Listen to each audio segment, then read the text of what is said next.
Welcome, lovely souls. How are you doing? Just following on from my video yesterday, which was all about take charge and reclaim your sovereignty and authenticity and your authority, which was the Lord card, which I've got here. And it's following my channeling, my meditation that I was doing this morning, as I was awakening from sleep into theta wave, which is often where we're in that state of consciousness and connection, which we can access through meditation, but also when we're asleep. And it was showing me the scrolling of the phone.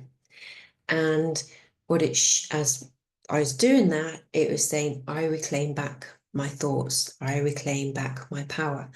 And what it was showing me is that this whole constant barrage of information is what is overwhelming us as humans, as individuals, because we are not designed to be in constant bombardment of this information. We would have lived in communities, in little tribes, and we wouldn't have been fed all the information that's going on about all the world, which has a huge filter of fear attached to it. It's always rendering us feeling helpless and hopeless. It's always encouraging separation and fear and division, because ultimately, if we're separated, we're easier to control. That was the thoughts and process of Hitler himself, is divide and rule. Okay, so we need to be really mindful that this is happening. And what it showed me, what did I write here? Our mental energy is being farmed. Okay, our mental energy is being farmed. What does that mean? Well, what it gave me was the vision of the Matrix, you know, when they've got the old attachment at the back of the neck, and through buying in this visualization of life, the Matrix, our energy and our emotional responses that were feeding with this electric currency to wherever it was going. I can't really remember the whole movie myself. But what it showed me is that we're constantly being shown fear and separation and everything about the whole big wide world, which our brains cannot compute. They're not meant to, because we're community-led humans and contact. And it was basically, it's a way of controlling people. If you imagine your mental energy is just constantly being triggered, you're pouring that out through thoughts. You're also emotionally connected to that, which is a lot of time is fear, which if it can be anger, because if you're triggered, the wound's there.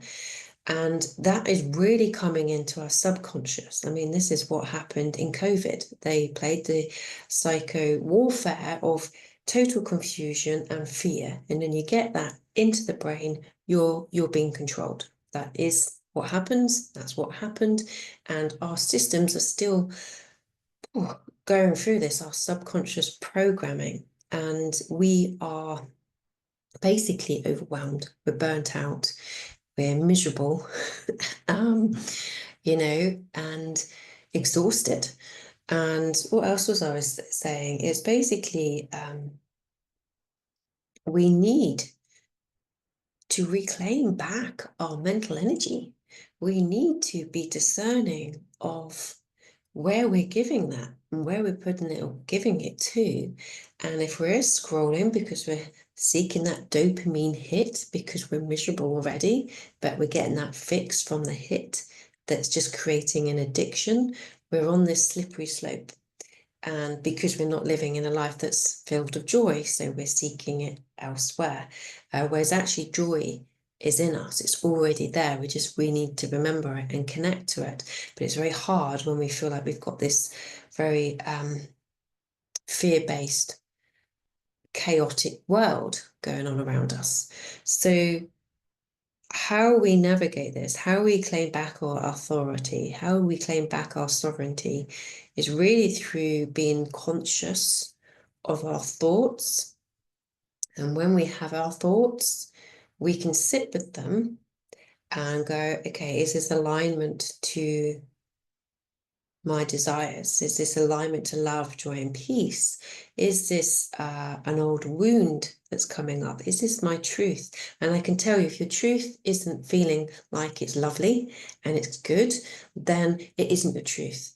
That's your illusion, but your programmed generational trauma that has you believe that it is, because it's experienced, therefore you think it's the truth, but it isn't. Our real truth, our real sovereignty as a soul is love, joy, and peace, light. Okay, what we're going through is a complete disembodiment of all that old patterning that has us believe that we're not. And a lot of our infrastructures all set up on fear and separation, and they are falling away. And our nervous systems are going, what the fuck? Because this is what my survival safety is based on, yet it's falling away. So our nervous systems, especially if you have had childhood abuse and trauma, will be feeling really much more dysregulated if you haven't been doing the work of finding your inner safety, to finding your inner counsel and connection, and have become reliant on other things to help us feel safe. I mean, if you've had that good foundation as a childhood, you might not experience it as much, but you'd have had trauma at some point. We all have our elements of trauma in some degree. And that will be coming up. But I will say to you, if, like I say, childhood trauma has been your experience, you'll probably be feeling this a lot deeper unless you've done that work of finding safety in yourself. Okay, and through embodiment and connection to your heart. This is the work that I do. So our nervous systems that are so attached to these fake infrastructures, these systems that aren't real, and that actually our truth is nature, and it's nature that's like a tectonic plate of separation. It's releasing this old low vibrational behaviors, and like a plaque that humanity has put on Earth. And Earth is like dismantling this, is like uprooting. There's this huge energy that's coming up that is the truth fountain. It's like no longer being suppressed. It's the rise of the feminine, the Persephone of Greek mythology. It's rising up, and it's not going to stop. So we need to allow ourselves to move into that, which can feel rather chaotic. But if you can find the eye of the storm within you, then you can see more objectively that this isn't true. It's just a matter of uprooting. It's serving its purpose, and it will pass. But it's about that connection, allowing your nervous system to be able to shift to this higher vibration that is love, that is joy, that is peace, that is connection to nature. So the first thing I'd say, get out into nature without doubt. Get your feet on the ground, feed your body with those free electrons, and start remembering, and eat properly. Okay, sugar, caffeine, alcohol, shit. And especially heavy metals, glyphosate in our guts and everything else is taking us away, separating us from nature, our wisdom, our intellect. The more sterile we are, the more disconnected our guts are. And this is where our wisdom is and where our connection is. So we really need to be looking at our health and what we're eating and our environment that we're in, and really start looking at these factors as too. There's a lot to consider. So I'll try and just bring it in for you. So first of all, get into nature. Start purifying, start detoxing, and create space for yourself. Because when we're subconsciously overloaded, we're constantly running in our subconscious. It's like 98% of our thoughts and actions anyway. So we need to create conscious time to connect into the subconscious and see what's going on in there. Okay, the wounds, the patterns, the belief systems, because there's some clashing of planets right now, supposedly. I think it's Pluto and Mars, which is anger and furious all together. So if you're having relationship issues and experiencing triggering and wounds, unless we're conscious, we just fall straight back into being wounded and acting back in our wounds.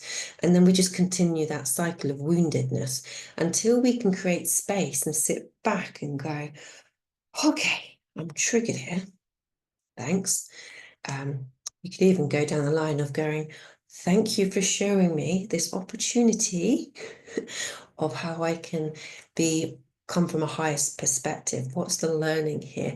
Where's the inner wisdom? Where's the gold? Where's this point of really knowing and know myself from this moment? And you know, that can be really hard when someone's really fucked you off, okay? Because it's a very deep rooted wound that's sitting in your system. And I felt it this the other day. It was like a kick in the gut.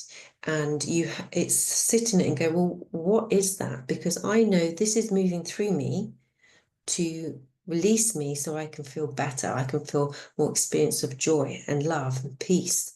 And as much as it's torrid when you're in it, but when you can go, well, I'm not staying in it, and I'm not staying in the energy of it, and I'm not going to be the victim, and I'm not going to carry on this, I actually want to shift and move this through, you can start seeing the higher perspective. Oh, this is my inner child. She wants to be seen. She wants to be heard. She wants to be valued. She wants to be loved. Okay, I'll give you that. I'll do that.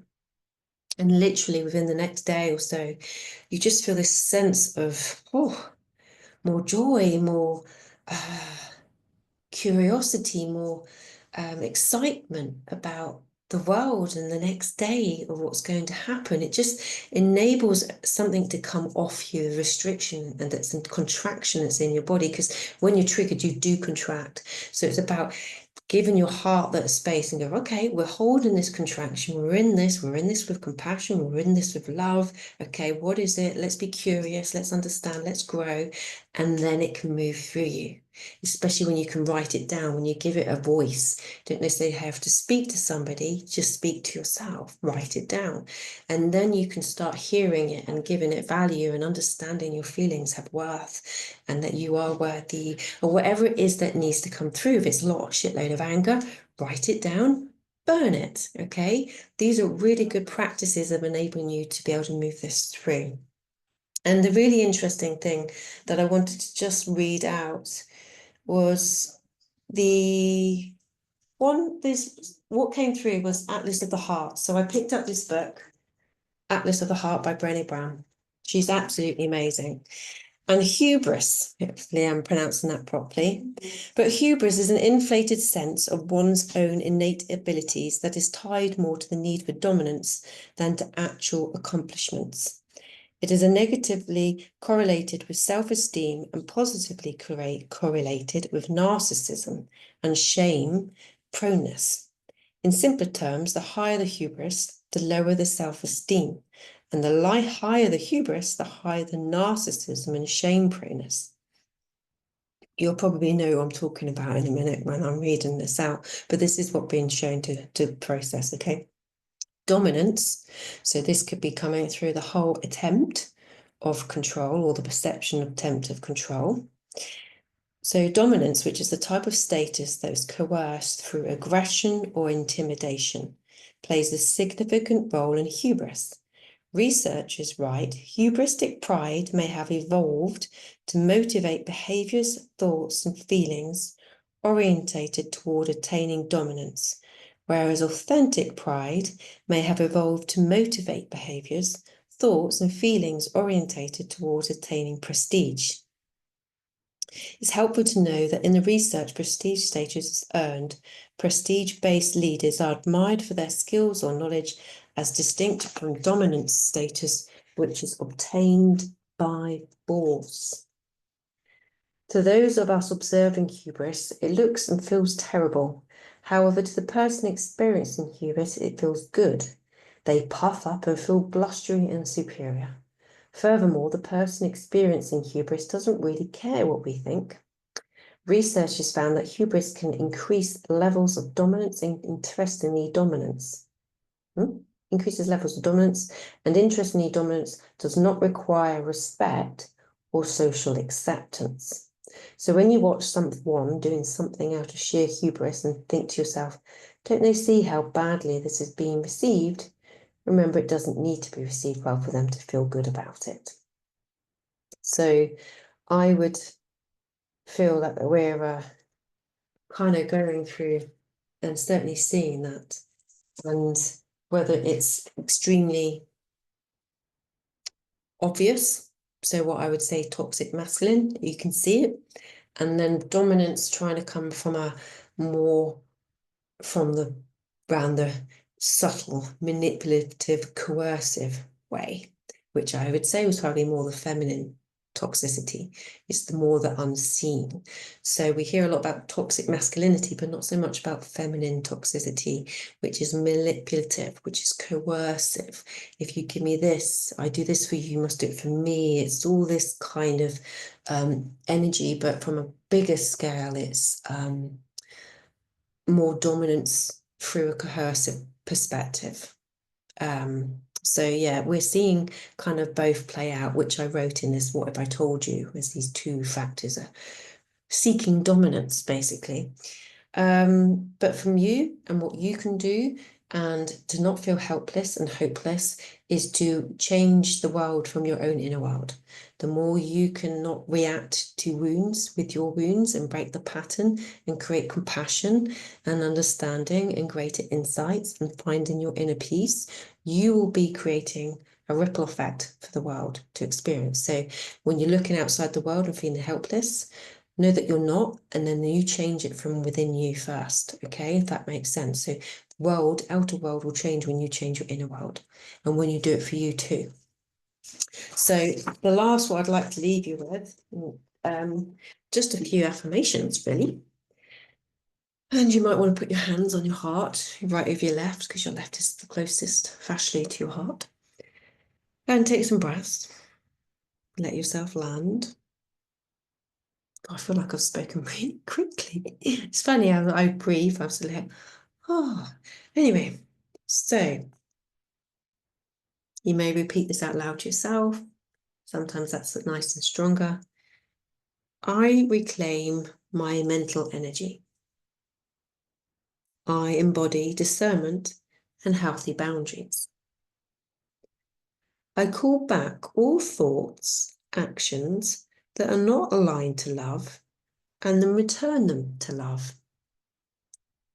I release, I am free from all toxic thought patterns, beliefs, wounds, and soul contracts. My body, my mind are my sovereignty. I choose the highest frequency of thoughts and actions. I choose love. I choose joy. I choose peace. And take some breaths again. And just allow that to work in the fabric of your mind and your body, giving that out, really proclaiming this. And you may need to repeat this several times. Normally saying it 3 times is a really good way of affirming the affirmation. So I'll read it out one more. I reclaim my mental energy. Get really feisty on that one. I'm reclaiming my mental energy. Okay, this is your energy, your sovereignty. You reclaim it. I reclaim my mental energy. I embody discernment and healthy boundaries. I call back all thoughts and actions that are not aligned to love and return them to love. I release, I am free from all toxic thought patterns, beliefs, wounds, and soul contracts. My mind, my body are my sovereignty. I choose the highest frequency of thoughts and actions. I choose love. I choose joy.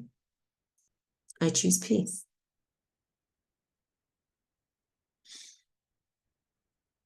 And then just as you're feeling into that, just really call that into your body. Acknowledge it where you feel it in your body. And you may want to see, ask it, inquire whether it has a colour, whether it has a texture. Is it a shape? And just connect into that and know it's already within you, okay? And you may want to thank it for moving through you wherever it needs to go with the ease and grace. Whether it's something you need to embody deeper into your whole body, or if it's something that needs to be moved through you. And when you do that, just go and have some quiet time. Go for a walk, and just that walking and movement will naturally just move things through you. Okay, so lots of love, peeps. I'm with you on this one. So, and you're not alone, all right? So if you need that support, if you need guidance on this, then you know where I am. All right, lots of love.